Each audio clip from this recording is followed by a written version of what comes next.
Halo guys, selamat datang lagi di channel Febitalio. Setelah video pertama kita ceritakan itu tentang Parno dan kampungnya yang sangat horor, kali ini kita akan menceritakan tentang Rumah Tua Mata Batin.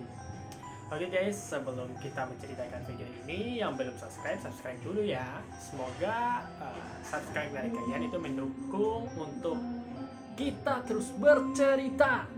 Oke? Baiklah, kita langsung mulai ceritanya.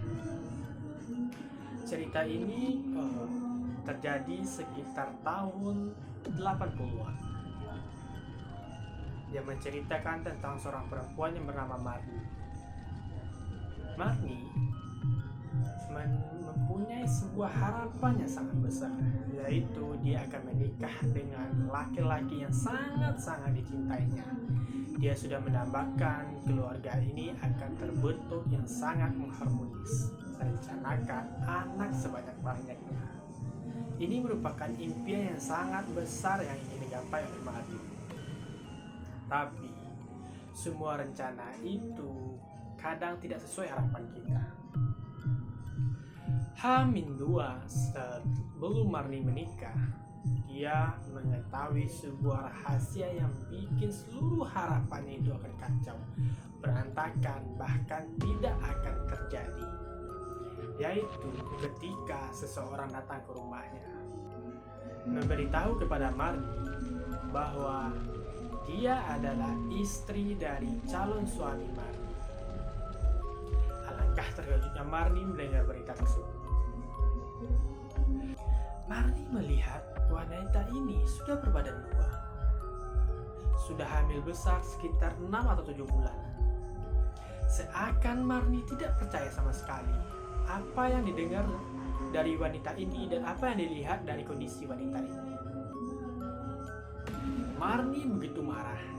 "Kamu jangan main-main dengan saya tidak percaya, tidak mungkin calon suami saya berbuat seperti itu." Wanita itu memberitahu kepada Marni, "Supaya kamu nanti tidak kecewa seperti saya ini adalah istrinya yang dibuang oleh calon suamimu agar bisa menikah denganmu." Dia melihatkan seluruh bukti-buktinya, foto pernikahannya, video pernikahannya, ini kamu semuanya dilihatin. Foto lagi berdua, semuanya dilihatin. Alangkah hancurnya hati Marni melihat hal tersebut. Seluruh harapan, cita-cita, hayalannya semuanya hancur. Marni stres bukan main, sedihnya bukan main. Akhirnya karena dia begitu kecewa terhadap calon laki-laki yang ingin dinikahinya, yang sangat-sangat dicintainya ini, dia memutuskan untuk bunuh diri. Malam itu Marni mengkonsumsi obat-obat dengan dosis yang sangat-sangat besar yang menyebabkan dia overdosis. Setelah dia minum obat, dia kejang-kejang bukan main, usah keluar di mulutnya. Untungnya sebelum dia jatuh, dia nyenggol gelas minuman yang ada di kamarnya. Gelas itu jatuh dan menghasilkan bunyi yang sangat keras. Akhirnya bibi yang di rumah itu mendengar dan membuka pintu. Alangkah terkejutnya bibi ini melihat Marni sudah jatuh, mulut sudah mengeluarkan busa. Akhir bibi ini berteriak, Non kenapa?" Akhirnya bibi ini memanggil ambulan membawa Marni ke rumah sakit.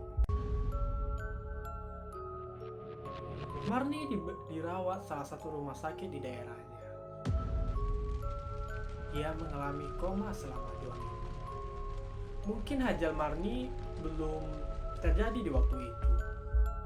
Saat Marni koma, di komanya itu dia melihat salah seorang anak kecil yang ingin mengajaknya dia ke satu tempat. Anak Anak kecil itu pakai pakaian putih, senyum kepada dia, dan mengulurkan tangan kepada Marni, ingin mengajaknya ke satu tempat yang cahayanya putih, yang sangat menyilaukan. Marni di komanya itu, dia merasa kebingungan. Anak ini siapa? Saya mau dibawa kemana? Anak itu mengulurkan tangannya kepada Marni. Dibawalah Marni. 1-2 langkah Marni berjalan. Tiba-tiba Marni mendengar satu kata.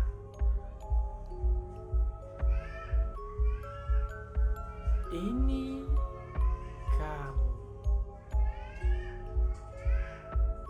Habis itu dia mendengar lagi.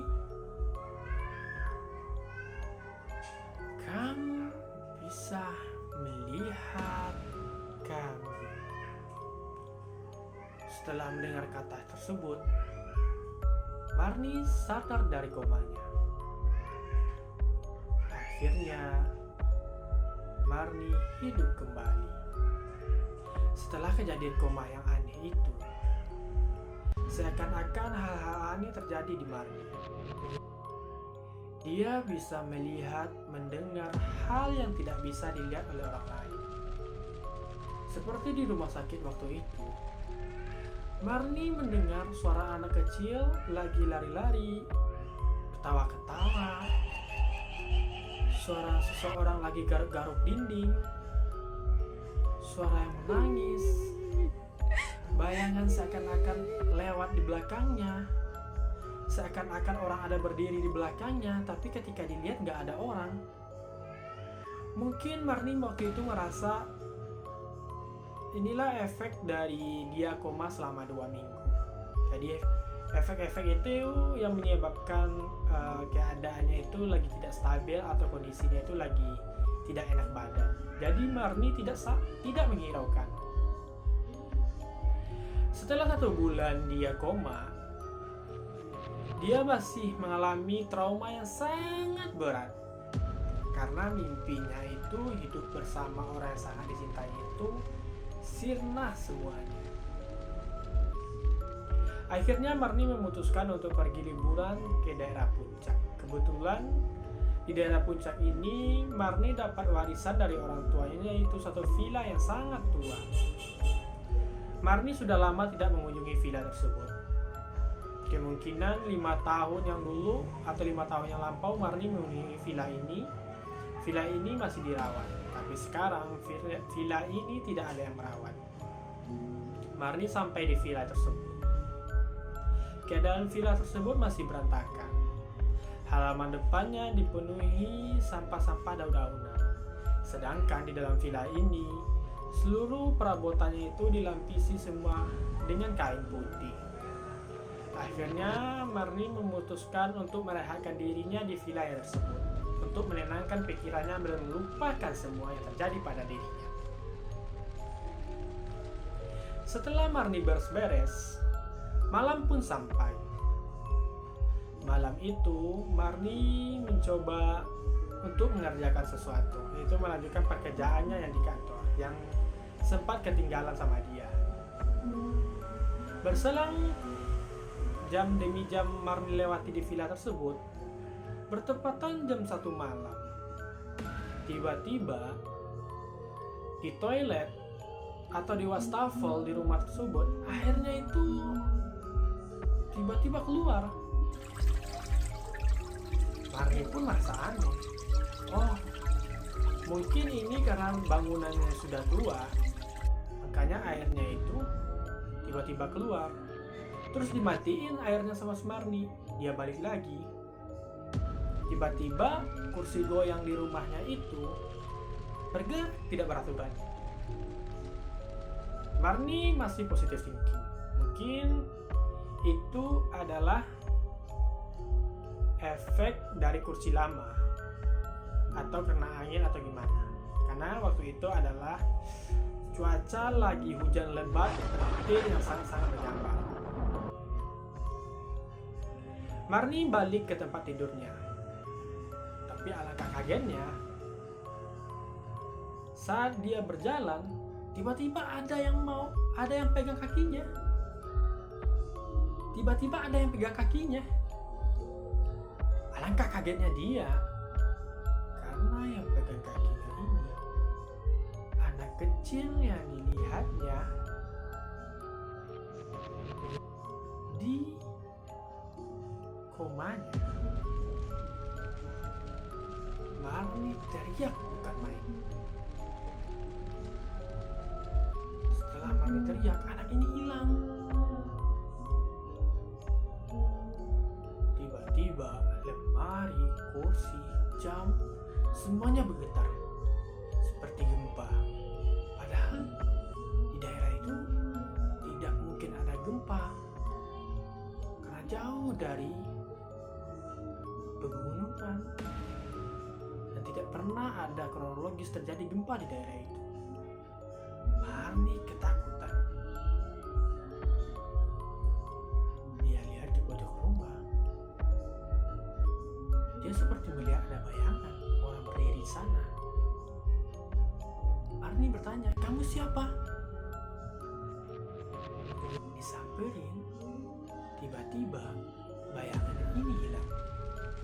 Marni pun balik badan. Ketika dia balik badan, kejut bukan main. Sosok makhluk seperti wanita, mukanya hancur, lehernya kegores, muncul di depan mukanya ketika dia balik badan. Marni ketakutan, sangat-sangat ketakutan. Sampai dia teriak, nangis. Dia mencoba lihat lagi di depannya. Ternyata bayangan itu udah hilang. Sosok tersebut udah hilang. Dia pun lari ke kamarnya, ambil selimut. Dia berselimut dengan selimutnya. Badannya semuanya menggigir. Ketakutan, keringatnya keluar. Dia menangis malam itu. Sedangkan ada yang ketawa di kamarnya tersebut. Marni mencoba membuka selimutnya. Pandangannya itu tertuju kepada lemarinya. Ternyata di atas lemarinya ada duduk seorang perempuan, baju putih, rambut panjang. Bajunya itu terulai ke bawah sambil melihat Marti dan ketawanya sangat keras. Dia ketawa yang bikin malam itu Marni benar-benar sangat ketakutan. Marni kembali menutup kepalanya. Bergetar. Keringatnya bercucuran. Takut bukan main. Ketika Marni mencoba untuk tidur, tempat tidurnya itu digoyang, diterbangkan. Seakan-akan Marni ini melayang di udara, terus dijatuhkan lagi. Marni ketakutan. Dia teriak, Kenapa kamu mengganggu saya?" Dia buka lagi selimutnya, dan makhluk yang ditemui atau dilihat tadi pas berada di atasnya dan megang Marni. Pegangnya leher Marni, seakan nafas Marni itu mau habis. Sudah berapa lama dipegang, akhirnya dia menyentuh kepala Marni. Makhluk itu membawa Marni di kejadian lampau yang menimpanya. Akhirnya Marni mengulas semua kejadian yang terjadi di masa lampau terhadap makhluk ini. Makhluk ini semasa hidupnya dia hidup berdua dengan anak gadisnya. Hidup yang harmonis dengan anak gadis kebanggaannya. Waktu itu sebelum kejadiannya makhluk ini meninggal, ada segerombolan rampok datang ke rumahnya. Kebetulan rumah makhluk ini sebelah vilanya Marni. Marni melihat sebuah kejadian yang sangat mengerikan. Rampok itu habisi keluarga kecil tersebut. Anaknya disekap, dijatuhin dari lantai 2, jatuh. Kepalanya yang jatuh duluan pecah, mukanya hancur. Sedangkan ibunya makhluk ini, dia digorok lehernya. Jenazah keduanya itu dimutilasi, masukin ke karung,